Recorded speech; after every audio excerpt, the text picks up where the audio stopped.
Thank you, Ann. Thank you.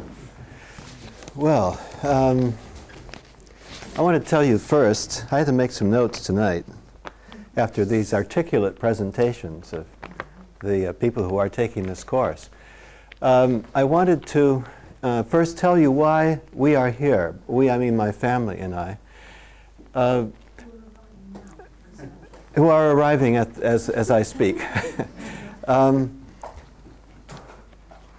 There's a story that I have told now for 10 years about Care of the Soul. When I first published this book and agreed to travel to promote it, I didn't know I'd be traveling for 10 years. I thought they just meant 2 months. I've been traveling ever since. But I remember one of the very first audiences I addressed. And after a speech, after my talk, the man stood up and said, I have been running, I have been eating carefully, I have been meditating, I have been learning various kinds of yoga. Now do I have to care for my soul? Do I have to put this on my list? And he was, like so many people, tired of every new thing that comes along that has to be done.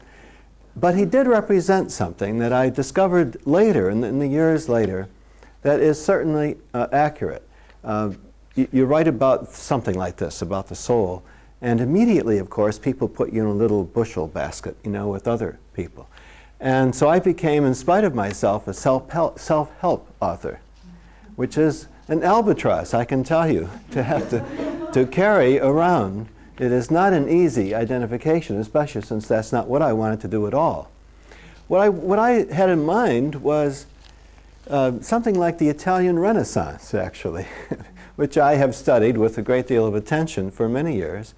And what I thought was that if we were to shift our thinking toward the soul and away from an ego kind of psychology and away from trying to become a better and brighter self, and all of these other things, in fact, exactly contrary to self-help, I thought that perhaps we might be able to do what they achieved in Italy in the 15th century, which was to open things up, to open the air, to consider a new kind of life. And nobody actually planned that Renaissance, but they were aware that something new was happening. And so what I have in mind in the Care of the Soul is not the individual becoming a better, more fit person, but that all of us, as part of a community, might discover a new way of life that would not be as self-destructive as it tends to be in our society today, but it would be a radically new thing, a radically new way of being. And that is why, rather than staying home and enjoying the 100-degree weather at home, we come here to Schumacher because, as Peter said, this place represents for me this new mythology, a new way of being, a new way of doing culture, a new way of even of teaching and learning. And that, I think, is the key thing. I think what we really need in this world today is a new narrative, a new story for ourselves, because the old one is not working. We're going to kill ourselves, obviously, if we remain in this old style, this old myth. Now, by myth, I mean a deep story, a deep narrative that underlies everything we do. It's not one that we are conscious of. If you go to any place in the world, you'll find that various communities in different parts of the world are just they're living lives that are different from ours, but if you ask them about it, they'd say, well, this is just the way you live. And that's the way we are, I think. We live a certain story. We live this story out, this mythology, but we don't reflect on it. We're not self-conscious about it, but we live it nevertheless. For example, it seems to me in this mythology that we are living, we believe that if we understand the world, we'll be better. We will get better. We ignore the fact that we understand it very well. We've been understanding it better, more and more all the time, and yet things are getting worse in many respects. Not in all respects, but we're still in very dangerous territory. We don't have international peace. Our citizens are going through great struggles. There's economic injustice everywhere. So we have not achieved things at the human level We've achieved things technologically, but not at the human level that would justify, it seems to me, this narrative that we're living. So it calls, I think, for a new narrative, some new myth, some new mythology. And also, it appears to me that besides just not this desire, this thought about understanding the world, we also believe that if we could understand ourselves, we'd suddenly be free of these problems that bother us. And I'm saying that as someone who's been a therapist for 20 years. I've seen countless people come to me, I know with the thought that if you only would tell me, I will pay you, they say. I will pay you if you tell me what I'm doing. Help me understand this, and then I will be free of this thing. And I think to myself as I'm hearing this, that you want to be free of being a human being, I guess. Because the very idea of being a human being is to struggle, and is to have to deal with such difficult issues as love, family, children, work, illness, play, creativity, all of these issues, loss, marriage, divorce, all of these things, these are part of life. And yes, we suffer them. But I think that part of our myth is, it doesn't make any sense, but I do think that it's there in our mentality that somehow, if we just find the right doctor, the right person, we will be free of this humanity that is so difficult to deal with. That's my sense. And I would over and over again get this feeling. Now an alternative to that perfecting of a life is to care for the life as it goes without having to make it better. To care for it. That's why I call this care of the soul. It's a very ancient phrase, care of the soul. I didn't make that up. It's a very ancient phrase, care of the soul. So it's a caring, it is giving attention to what is going on. It is being there with somebody else, whatever is going on. But without the thought that I can save you from these experiences of yours, or I can make you a better person. Sometimes people say, I think in the old myth, well, yes, we have to have these bad experiences because they are learning experiences. We will learn from them. I don't buy that. Because that is just remaining in the same place to learn from these experiences. It's another form of self-improvement, of getting a notch further up. As though somewhere, maybe people think of going to heaven as graduating. I don't know. That now you have gone through this whole thing and now you will get a reward of some kind. We'll put a degree on it. Well, I don't think that's the way it works. So the alternative is not to look for the perfection of the self, but rather to care as we go, to care for ourselves in the situation we're in. And I think when we do this, what happens is that we get more of this thing called soul, or the soul expands. I get that idea from Aristotle, who described the soul as a great soul, that one's soul can be large, like a big-hearted person. We can have that kind of breadth and depth as a person, but we may still suffer. We may still make mistakes. We might still have ignorance about many things going on. We may not understand what's happening, but with a certain kind of care and attention, whatever is going on can deepen that soul. And so you meet somebody, maybe you know what I'm talking about. Do you ever meet somebody who is perfect? Or they seem to be perfect. It's hard to have a conversation with a person like that, isn't it? I mean, the humanity is shut off by this perfection. But meet somebody who has really lived, who has given themselves to life, who has allowed themselves, and hasn't held back because they want to be perfect, but has given themselves to life. And don't you sense that there is some substance there? And that is someone you'd like to be with. And I think that's a good criterion for this care of the soul. Do you want to be with this person? Is this the kind of person you like to be around? That's a pretty good criterion, instead of, is this person healthy? We have in our course here, we decided that tomorrow we're going to make a list. We're going to put a sheet of paper up with all the words that we think are over-esteemed. You know, they're given too much value. And one of them is, for me, I haven't suggested this yet, but one of them for me is healthy. You know, today everyone wants to be healthy, do everything in a healthy way or be a healthy person. That's the kind of person I'd rather not have dinner with, you know? It doesn't match my criterion of the soulful person. On the other hand, the unhealthy person, it may be somebody who you really do want to be with because there's an opening of the heart somewhere there, because they have opened themselves to have experience. So you see, to care for this soul has nothing to do with knowing more, being better, of avoiding the problems of life, of not making mistakes. It has nothing to do with that. In fact, it might have more to do with making mistakes.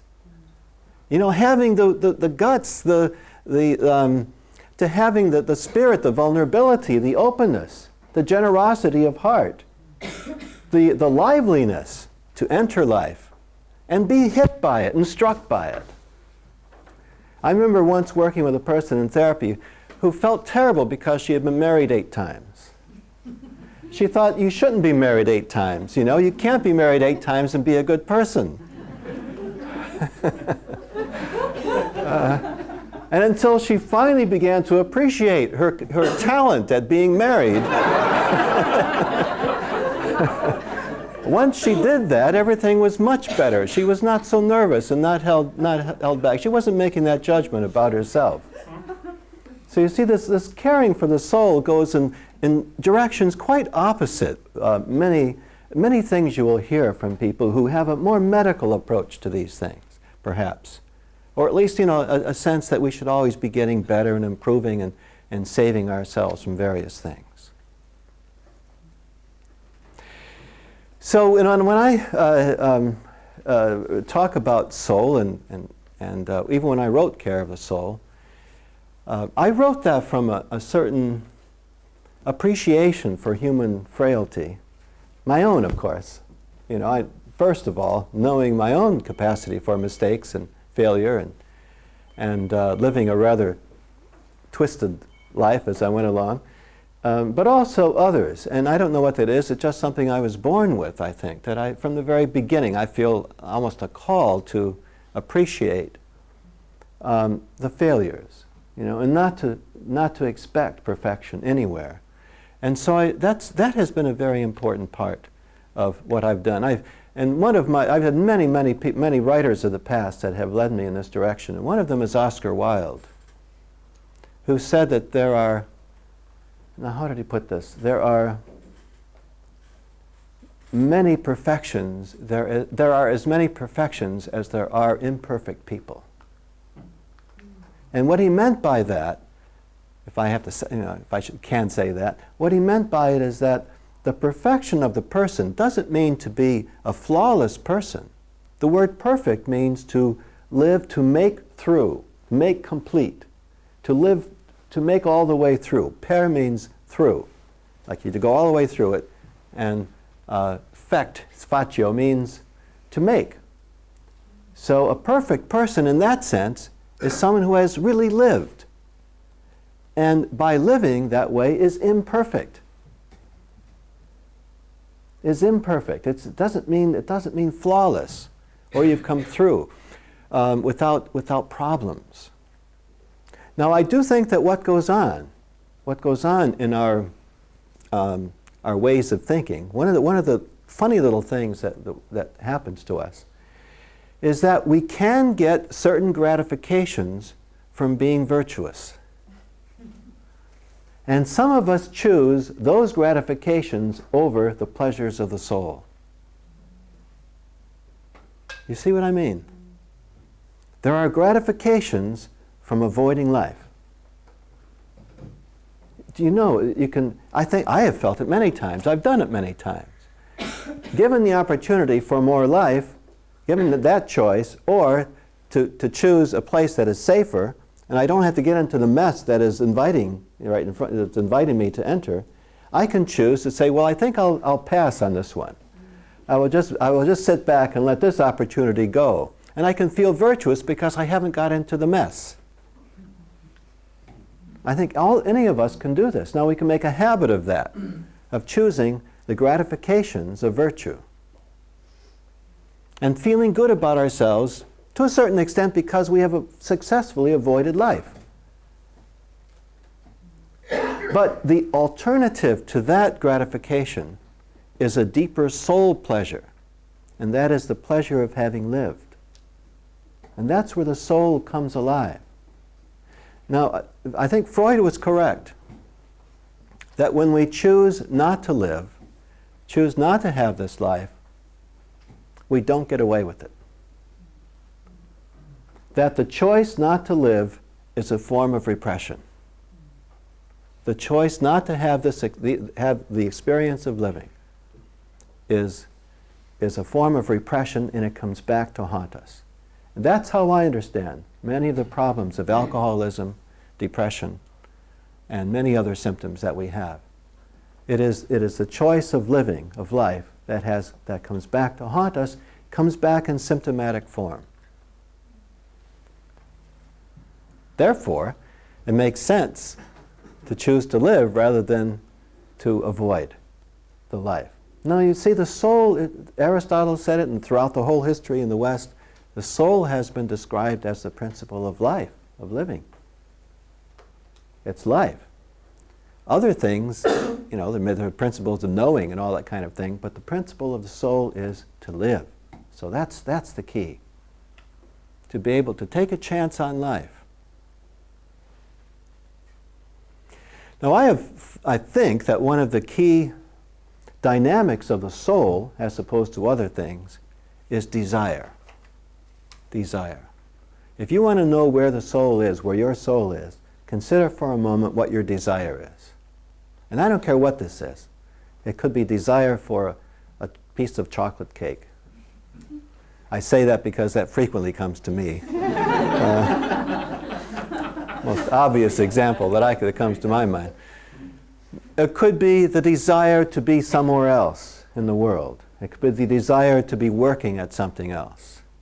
It could be the desire to be with somebody else. There are lots and lots of desires that come along. I would say, and I know this can be immediately misunderstood, but I'm going to say it anyway, every desire is valuable and ultimately can be followed. Every desire. Now I know you'll say, well, you can't do everything you want. No, you can't.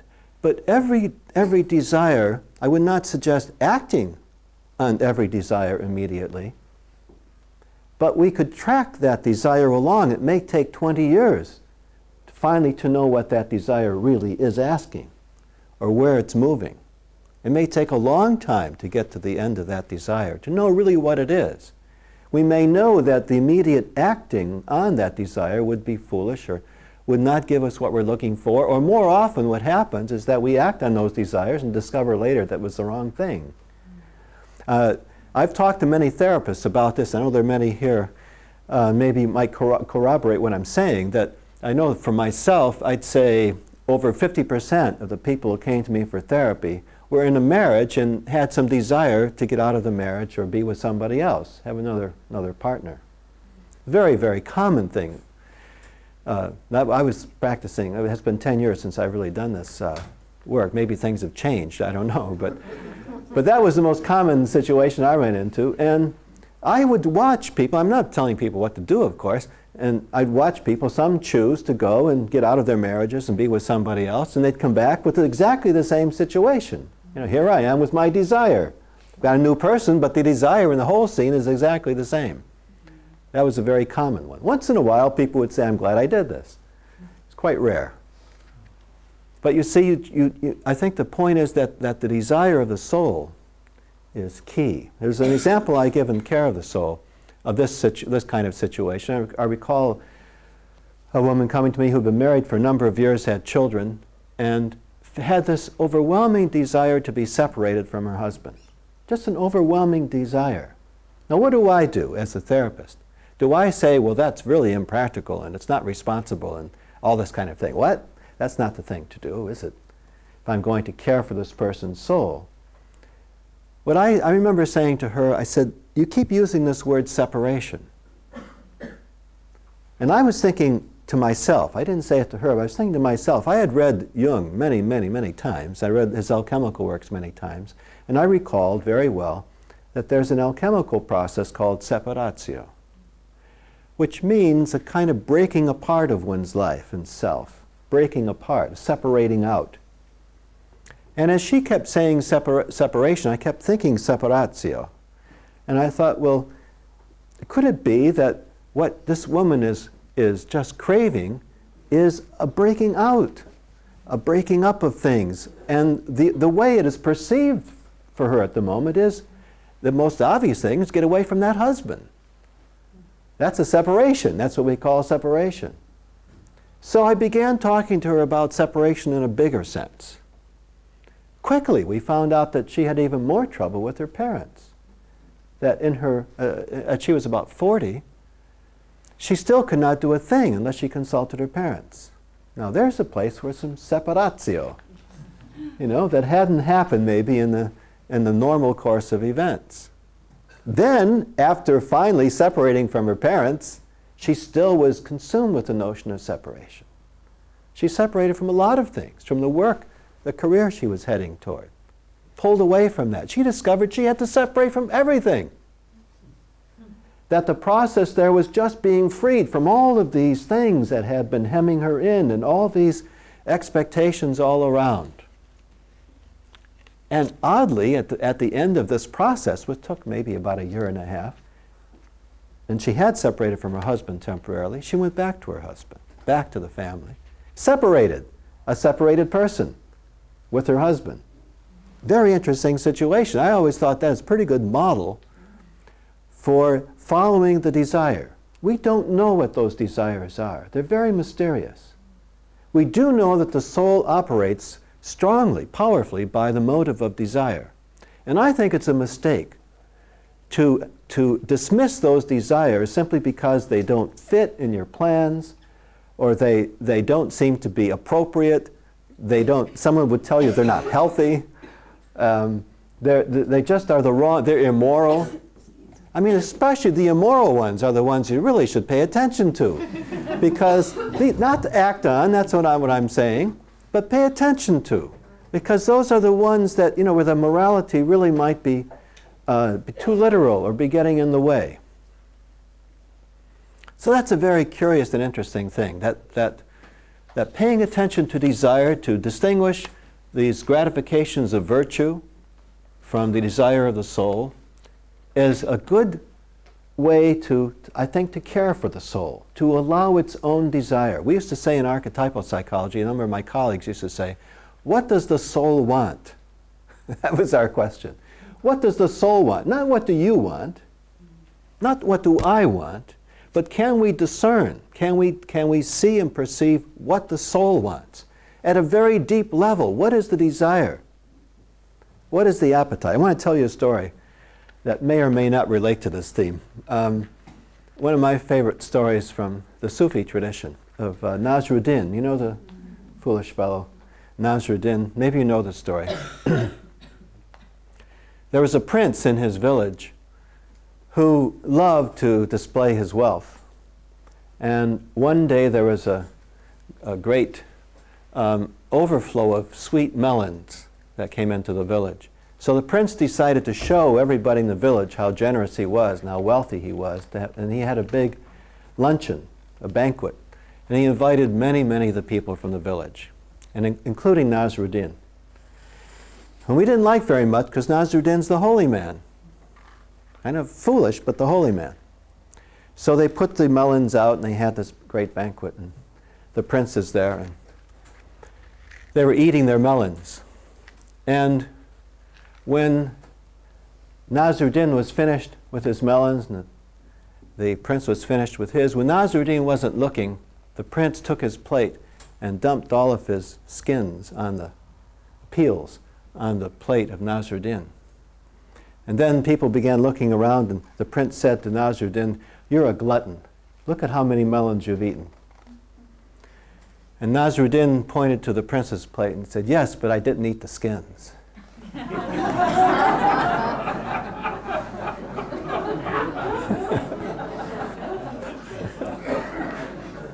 Now I think that story can be read at many, many different levels. But the way I like to read it, partly at least, is it's about appetite to some extent. In other words, the holy person shouldn't have an appetite. Shouldn't have appetites in the broadest sense, desires. Needs and desires, wants, that sort of thing. I don't think we recognize how much desire and a kind of a spiritual way of being in this world, a virtuous way of being in this world, can go together. In other words, it's not necessary. So many religions give us the impression that the way to the spirit, the way to live a holy life, is to suppress your desire. That has been, I think, a general assumption. I'm telling you, I was in a monastery for 12 years. I was told over and over again to suppress desire. That was the way to heaven, to spirit, to God, or whatever.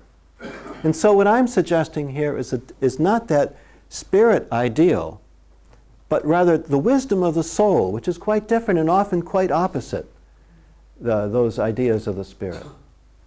That in fact, there may be more, a different kind, but more of a kind of a spiritual fulfillment in paying attention to and caring for the desires of the soul, the deep desires, than in suppressing them or in trying to be above them. It's a different approach to things. But see, for a long time, I think we have understood religion from a purely spiritual point of view, and the spirit and soul are not the same. The soul is deep. It's very deep, and it is the resource, the reservoir of our desire and our fantasies and our emotions. And it's very complex. And it's full of contradiction. And it's very difficult, if not impossible, to feel virtuous and still live from the soul. But that doesn't mean we can't find our fulfillment there and our spiritual fulfillment there. Just that we have imagined spirituality spiritually, which I think is a mistake. To do that exclusively. And therefore we've neglected the needs of the deep soul. It's a way of saying getting soul and spirit together, or psychology and spirituality, or the body and spirit together. So the soul is traditionally considered the link between the spirit and the body. Now there's another interesting thing about this soul stuff, and that is that there's a way in which I think that this care of the soul goes along with certain religious teachings that suggest that our goal is not to become more knowledgeable and full of knowledge, but rather to empty. Now you know this, I'm sure many of you, from Buddhism, the notion of shunyata, the emptiness. Or in Christianity, there's a parallel idea, kenosis. In the letter of St. Paul to the Philippians, he talks about Jesus becoming man, Christ becoming human. And he says that this process is one of kenosis, emptying. He says he emptied himself to the point of becoming a slave. I think that's a very interesting passage.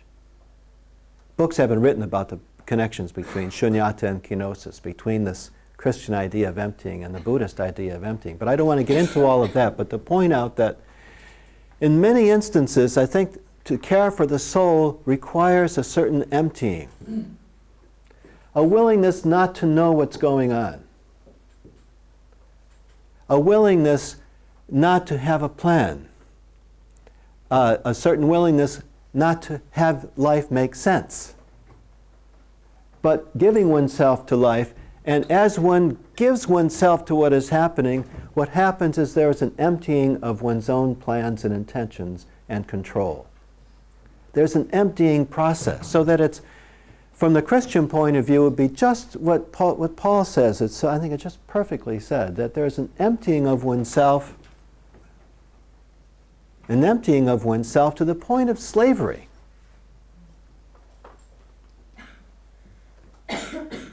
That's a pretty strong point of view, because nobody wants to be a slave. Nobody wants to be enslaved. But I think there's a way in which this care for the soul is asking us to really give up a lot of the ego attachments that we have. Just really give up that self project. It seems to me every place I go in the world, so many people are talking to me about how they're in some process to become a self. Everyone's following somebody somewhere. They're going to become a self. They're going to be a self. There's a project going on. But the traditional teachings, it seems to me, suggest that this is not the way to go. We have to give up that self thing. Even this talk these days about self-esteem. Here's a person with low self-esteem. We have to build up their esteem. I don't think so. I think self-esteem is just another symptom of not being empty. We used to say another thing in archetypal psychology: go with the symptom. Follow what the symptom is. If the symptom is low self-esteem, you better get lower self-esteem. A different kind, a different quality. But don't try to compensate by building this person up. But isn't that what we do? I hear that all the time. Here's a person who has low self-esteem. Let's really, make him feel like somebody. That's playing into it. If you go with the symptom, we take that low self-esteem and deepen it somehow to the point where there's no self-esteem, where it's not an issue, because there's no self. There's no self. That's a Buddhist statement too. There's no self. If you don't have a self, you don't have to worry about self-esteem. It's a very simple idea. So the issue there is this kenosis, this emptying of self. And you don't have to go take a workshop on self-emptying. Of course, no one's going to go to that one anyway.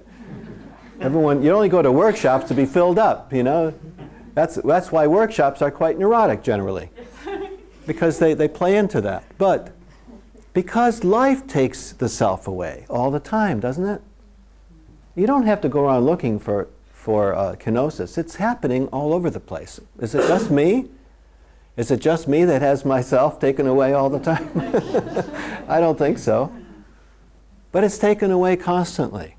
A failed job, a failed project of some kind, children, children, keeping you there without any self-awareness whatsoever. There are many, many ways. Life is always taking that self, that self, emptying it out. And so I think the thing is, the care of the soul requires, to some extent, a kind of slow dance with the emptying process, instead of resisting it all the time. Just a slow dance with it, just to move with that emptying. Okay, here comes another thing that's going to take things away from you. I'll tell you how it is for me. How does this happen? I'm in this business now where I travel, as I said, and give talks to various groups. And I often sign books afterwards. And I'll be signing books, and so many people come up to me and tell me things like, did you know there was a mistake on page 589 of your book, that you got that entirely wrong? Oh yes, I'll check that out. Have you read this book? This is much better than what you've done on the same subject. I strongly recommend, people will say, I strongly recommend my teacher who can solve your problem without any trouble. I constantly hearing these things. I don't have to go looking for the kenosis. It happens all the time. And I'm sure that's true for all of us, that there are plenty of people willing to perform the function Not that they're doing it intentionally, but that it happens. This is part of what goes on between us. It's an important part of the whole process of this care of the soul to let that happen, I would think. There's a way graciously, without being masochistic, to let that be taken, to participate in that part of the dance. Instead of defending, there's always the immediate thought, well, I can defend myself here, or I can say, I don't need this, or I've done that, or Another way I get it for myself, you also may have this experience. People are always saying to me, have you read such and such book? Well, everyone's read this book. Well, I haven't. I'm always saying no. I almost feel like when I go out now on the road, I should have a little sign on me, a little badge that says, I have not read that book that you've just read. Because I've never read any of the books people have presented to me as books I should read or I should know about. And that's a kind of kenotic experience. I think to myself, my first reaction is, why haven't I read that? All my colleagues have read this. Why haven't I? I don't know about this. It happens all the time, daily to me practically. And that's another kenosis, just taking away. Well, what can you do? You don't have to, it's easy to cover that up and defend and all that kind of thing, but there's a way to just, without being masochistic and beat yourself about it, there's a way to just go into it and say, yes, one more book I will never read.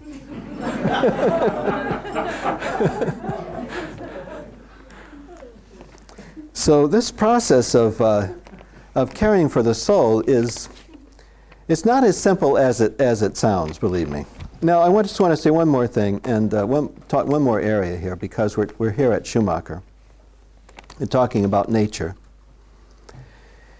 And I want to tell you one other story, too. It seems to me that one of the reasons that we're aggressive toward nature, that the natural world is out there, and we do not treat it well as a society. Individually we may, but as a society we obviously do not. Even though it is self-destructive not to take care of nature. There's a great deal of anger and frustration, it seems to me, we take out on nature. It is my view, and I'm happy to see that this is what I like about coming to Schumacher, is that we can look at this point of view as well here.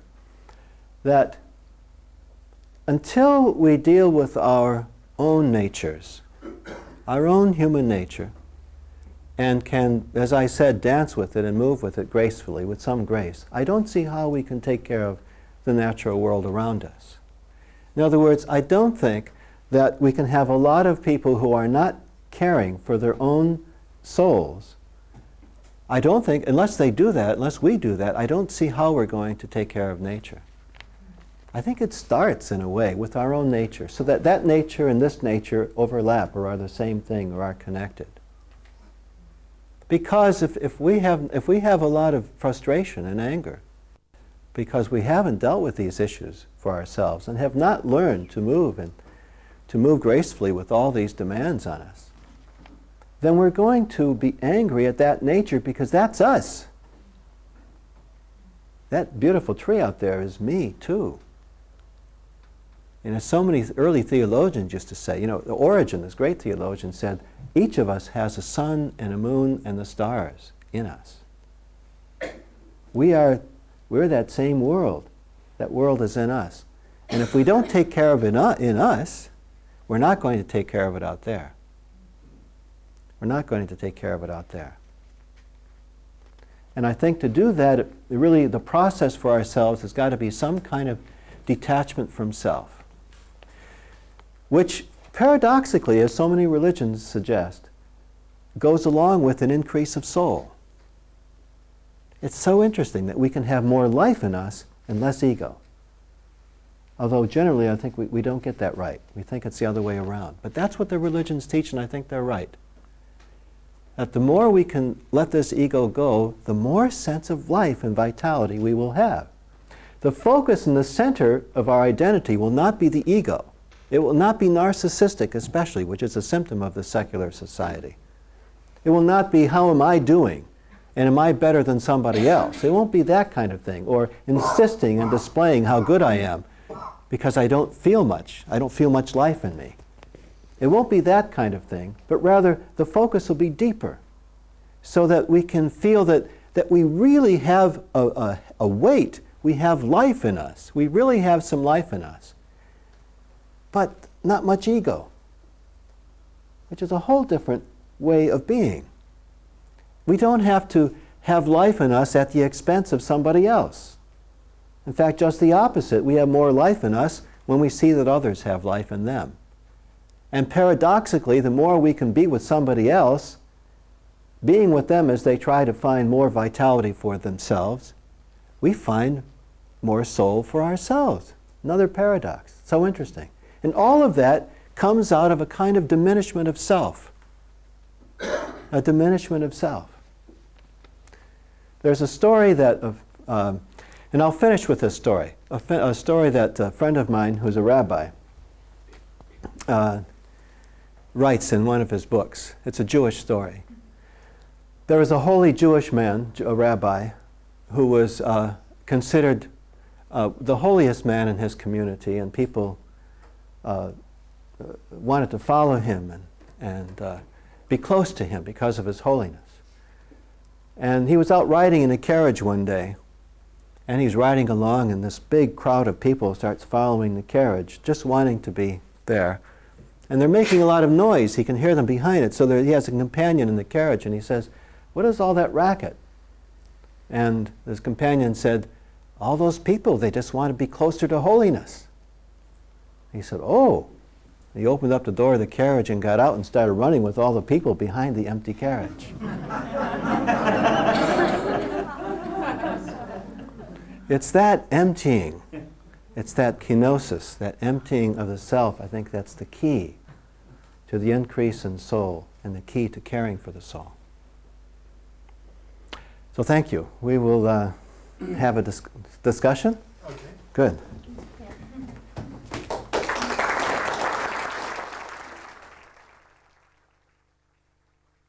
Religious arrangement. That's a really good question. That means it's a question I don't know how to answer.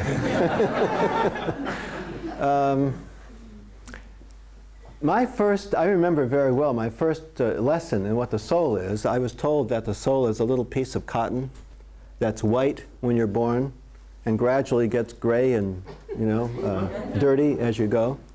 I felt by 6 that mine was pretty black. That was the feeling I had from all that time. Well, that's where I started. Yes, I started with that kind of thing. What happened, it reminds me of, what happened I think was expressed by a friend of mine who wrote an essay I liked very much called Ruined by Reading. I was ruined by reading. That was ruined. I have lived pretty much an intellectual life. I know you're not supposed to do this, but I have. I mean, the intellectual life has been very important to me. I'm not a terribly experiential person.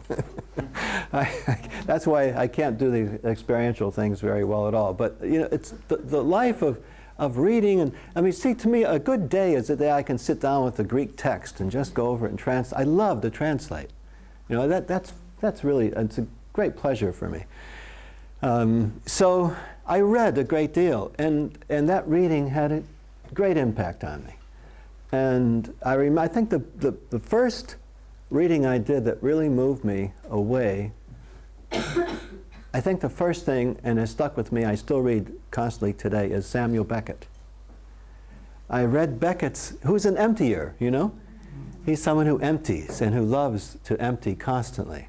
And I loved that when I read Beckett. I just loved it. I remember being in college. I was a junior in college or something. I read Beckett's Waiting for Godot. I hadn't seen it yet at that time, and I read it.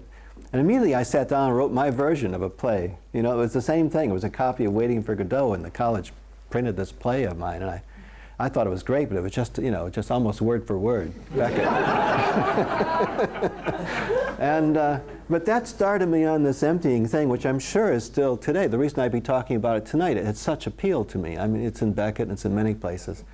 Then I remember I read Teilhard de Chardin, and that really, he moved me a good notch away from the Catholicism I was brought up in, and he's very close to what we're talking about at Schumacher. because he was trying to suggest there's a way to be spiritual, as part of this natural world we're in, and that this whole thing is this great process of becoming a human being in immediate relation to the natural world. And I was just thrilled by that. The fact that he was on a list of forbidden books made him a little more appealing to me at the time, I think, because I was at that moment of rebellion. Then I would say the discovery, very important for me, the discovery of Greek tragedy and Greek comedy. It's very, very important in my reading. And I was at Syracuse University doing my doctoral studies. I had to take, I think it was 6 doctoral exams. There was kind of big things. You had to be there all day long, and I don't know how many pages you had to write on these questions. And one of the areas of the questions was called biblical texts. Well, I was finished with the Bible by then. I had read the Bible a lot, and I didn't want to read it anymore. I'd reached my point. And so I went to the dean of the school, and I said, can I consider Greek tragedy as my biblical text? And I thought he was going to just throw me out of the place. And he said, well, why not? I said, why not? So I read closely the Greek texts. This was in a period of kind of a rebellion against Christianity for me. And I read the Greek texts, and I found paganism to be so rich and to be the other side of what I had learned in Catholicism. But see, all of this reading, though, I feel just mirrored what was in me from the beginning anyway. I never felt ascetic. I never, I had all those rules and everything, but I avoided them whenever I could. I was very clever at avoiding as many rules as possible. And so even though I kind of learned how to articulate all of that material, post-Christian material, I had been living it beforehand, and it was a recognition. It was a recognizing that this is who I am when I read it. So, instead of the white piece of paper, the white piece of cloth that we were told as Catholics was our soul, and you had to keep it as clean as possible. Yeah. You're suggesting a much richer, more colourful fabric, yes, as it were, for your yes. soul. But where does that come from? Is there a pool of soul somewhere, and something is ladled into each one of us? Yes. We all get a bit of it, or is it? Do we make our own soul, or do we all have a different soul? And if so, how did it come to be different? You think I know the answers to all these questions?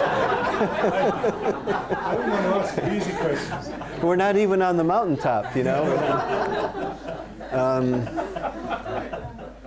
I can only tell you what the great people who know these things apparently have said.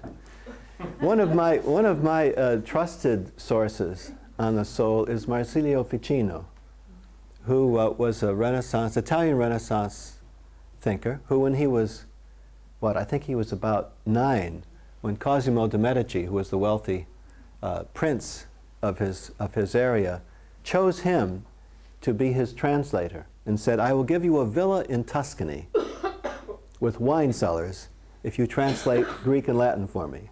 And his father spoke for him and said, yes, yes. So he got his villa in Tuscany called Careggi, and he spent his life translating, and somewhere, I think it was because he read Plato so vividly, and he read the magical text that came over it. That's a whole story I won't go into, but some magic texts came in from the East to Florence, and Cosimo asked him to translate those. So he did all this translating of rich magical texts and translated all these Greek authors, especially Plato and Plotinus especially, who wrote entirely about the soul. You read Plotinus, the word soul appears about 20 times on every page, and it's a description of the soul. Now Ficino, this is all to say, that Ficino says that a good image for the soul, in contrast to this little piece of white cloth, is the peacock's tail. The cauda pavonis, it was called, cauda pavonis, the peacock's tail. So it is a tail that has all these different multicolored feathers.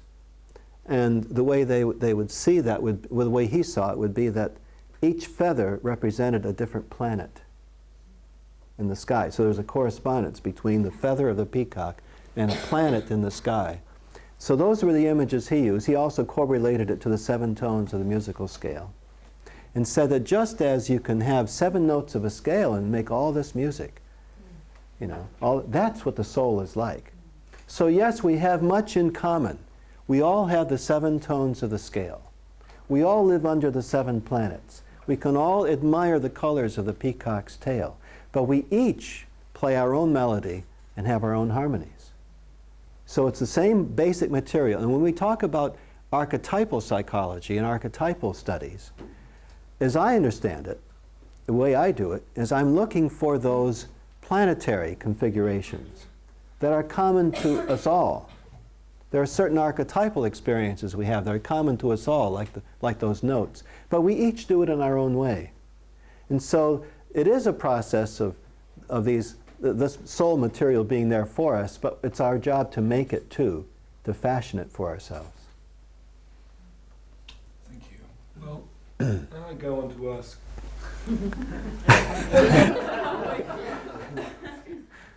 The soul to me, as a sort of typically modern everyman, as I was called, polite, could be a frightening thing. Absolutely. Is it frightening to us, and are we right to be afraid of it? Oh, it's very frightening. That's a very, very good point.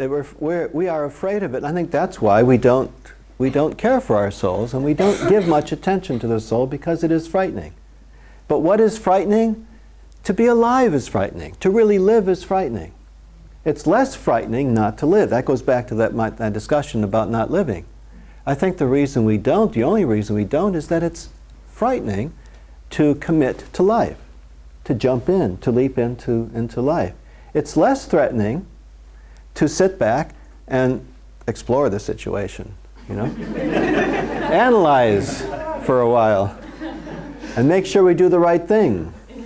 See, as long as you're interested in doing the right thing, then you cannot really enter, because that will be a habit of not, you know, because see, the thing about living this soul life, and if you really live it, you can count on it, you're going to do the wrong thing.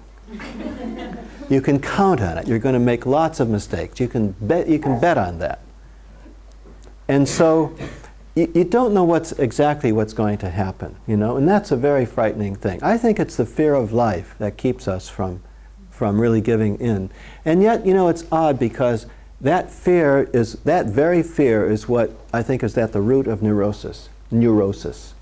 It's at the root of feeling life is limited and pinched, and we don't know what to do next, and we're unhappy and depressed. What is depression but that life, that vitality of being contained and not available? I think that is really one of the best descriptions of depression.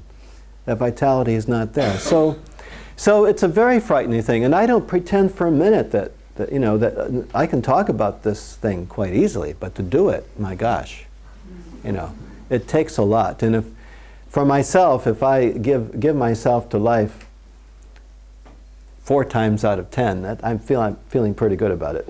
It's a frightening thing to do. Right. So then, do you find a parallel?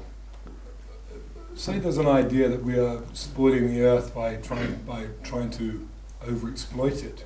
You said 1 or 2 things about psychology or psychotherapy, which suggests that maybe in some of those personal growth type movements, we are using psychology to exploit the individual and thereby spoil the soul. Is that a correct reading of it? I think it is. I think that the arrival of a new myth would be the end of psychology. I do. I think that because, and I love the work of psychotherapy. I don't mean that psychotherapy would not be necessary. I think, to me, the establishment, the creation of this field of psychotherapy has been one of the good things we've done. And that's why I spend a lot of time teaching and speaking to therapists. I think it's a very, very important thing. But you know, as I speak to therapists all over the place, I find that at least those coming to me are very, very intensely interested in going beyond what they know as psychology. Now, they may say they want to include spirituality in their work. That's the way that the language they may use. I think it's inaccurate, but I think that's how they say it now. But I think what they're realizing is that this psychological way of being and this notion of every person growing and becoming this better self and this greater self, they realize this is not doing any good. It's not really working in the long run. It's not doing what people want. They have a deeper hunger than that. The hunger is deeper. What is that deeper hunger? Well, there are many ways of describing it. Some people do say there's a hunger for spirit. As I say, I think that's not exactly right, because we are very spirited. We've got lots of spirit in this world. We don't have much soul. We have tremendous spirit everywhere. Every time a rocket is sent up, that's a literal spirit going into the sky. Every time we put up a skyscraper, there's another literalization of spirit. We have spirit everywhere. We don't have much soul, it seems to me. So I think what people are really looking for is this deeper sense of being alive, and life, that the little time we have, we feel in this world, that the time we have is going to be meaningful and fruitful, and we're going to feel that we've spent it well, and that it's been worth living. These are great concerns for us all, especially today when it's very hard to feel like we're individuals and that life is worth living.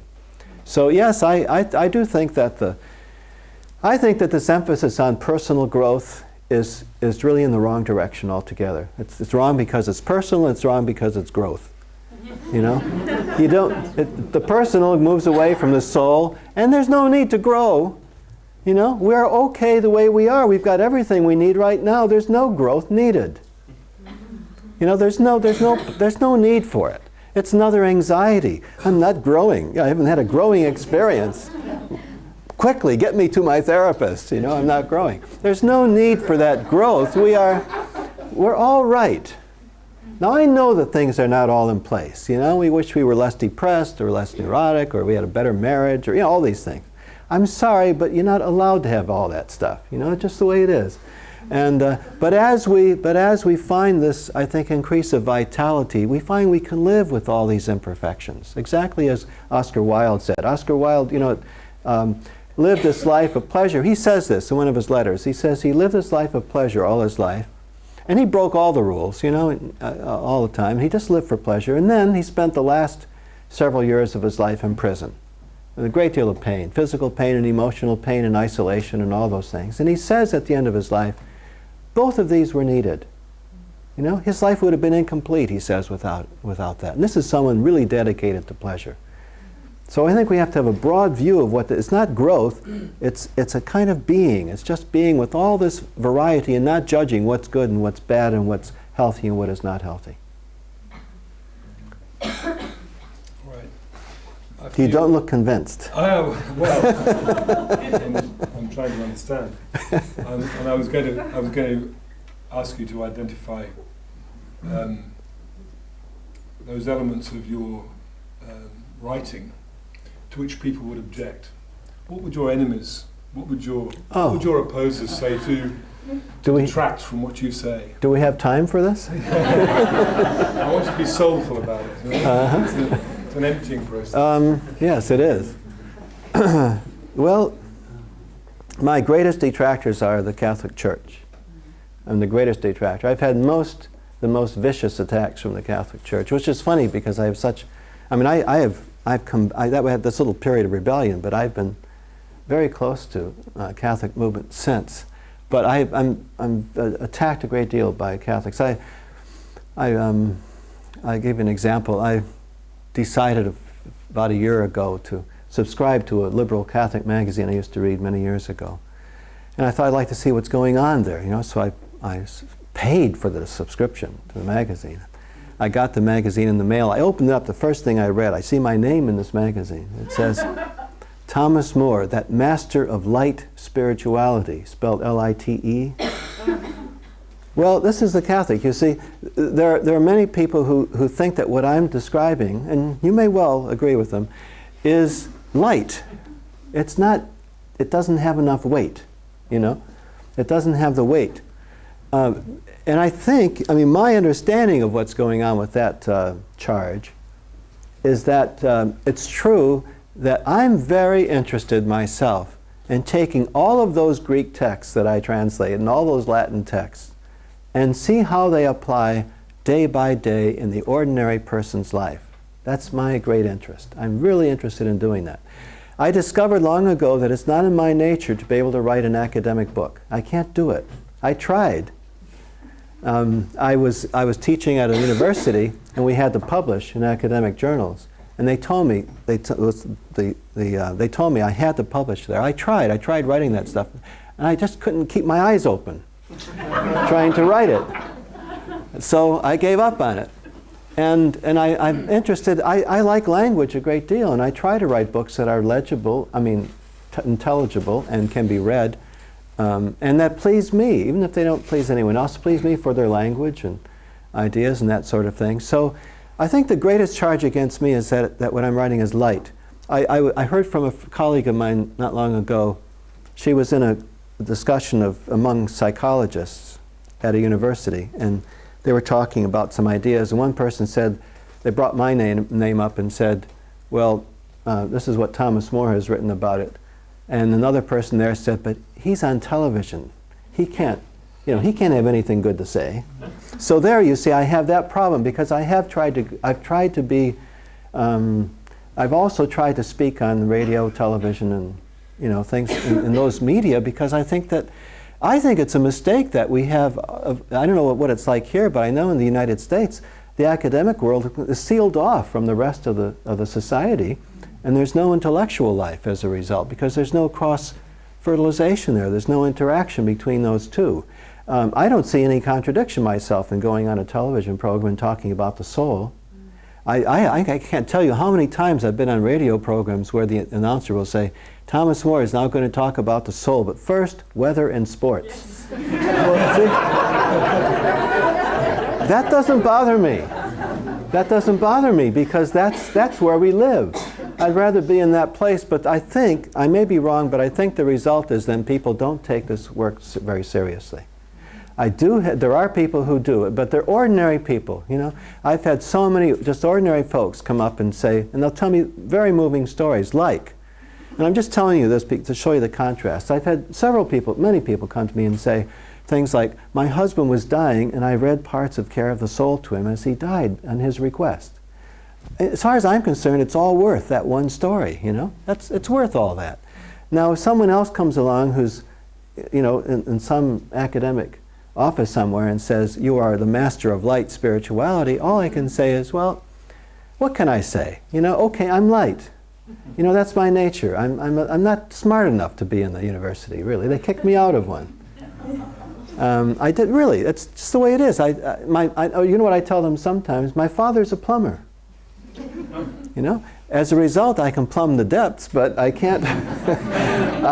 I don't have a university heritage. You know what I mean? My family are all plumbers. I grew up sitting around a Christmas dinner talking about elbow joints and flanges. That's where and Detroit, which is kind of not exactly the intellectual capital of the world. And so I have rather humble beginnings, and I don't have a background of all of this. So I think that's where that criticism comes from, and it gets to me at times. But I canceled that subscription immediately. Well, I've got two shorter ones now. Okay. And the first one was really about to say that I find your books quite hard to read. Ah, yes. That's the other side. That's the other side, yeah. But I was going to say, do you have a recommended method of reading your books? If you try and read 20 pages, then yeah. I've lost my way. You're asleep. If I read a page and a half and stop yeah. and think about it, that goes in better for me. Is that a good way to? You know what my father does? My father loves to read, and he's a plumber, but he loves to read, and he makes a list of all the words he knows are not in the dictionary that I have used, and he keeps going to the dictionary, finding them, and he feels defeated. Finally, he found a word that began with MN. He told me. He said there can't be a word beginning with MN, mnemonics or something like that. So right away, so. But I do get the feedback. You see that I'm stuck here. I'm in the middle because I'm not smart enough in style for the academic world, and I'm too. My language is not folksy enough for the popular world, and there's nothing in between, or there's very little in between. So I'm stuck. I'm kind of stuck there. I don't. Many people say they really enjoy the books, but they don't read them necessarily. Or they may read here and there, you know. But I think I've also been advised by many friends not to try to make that easier, and I don't. My wife and I just published a book called Original Self. It hasn't been published, I think, in England yet. Hanley did woodcuts for each little essays, a page and a half. They're not easy reading, but they're short, so you can get through them without injury. But at any rate, I remember when I was doing that, I got a note back from the editor at the publishing house saying there's a word here called apotropaic in your book, and we can't find it in the dictionary. At our publishing house, we can't find that word. And they said, well, either drop it, they suggested, take it out, or put a little parentheses that explains the word, or put commas in explaining the word. So I wrote back and said, please let me have one word that nobody will understand. Brilliant. Well, my last question is, I suspect on behalf of a lot of people here, who many of us lead mundane lives, and we're not intellectuals. So what do we do tomorrow? When we get up, we're going off to our ordinary jobs. What do we do tomorrow to take care of our souls? There are certain things that I can tell you that the traditions have said are nourishing for the soul. Let me give you the list. They are friendship, number one. Friendship. So tomorrow, make sure you do something by your friends. Give friendship some attention. That is the key, they say. That's not my idea. It comes from long, long tradition, friendship. Ficino says this, Epicurus says this, many people who write about the soul, Plotinus. So that's the first thing. Secondly, beauty. Have some beauty in your day tomorrow. That gives to the soul. You don't have to understand it. In fact, it's better if you don't. Something beautiful that you apprehend simply for its beauty. And it stops you. It could be nature, it could be a painting, it could be a person, it could be a piece of wood, it could be anything, it could be a child. You know, Third, children.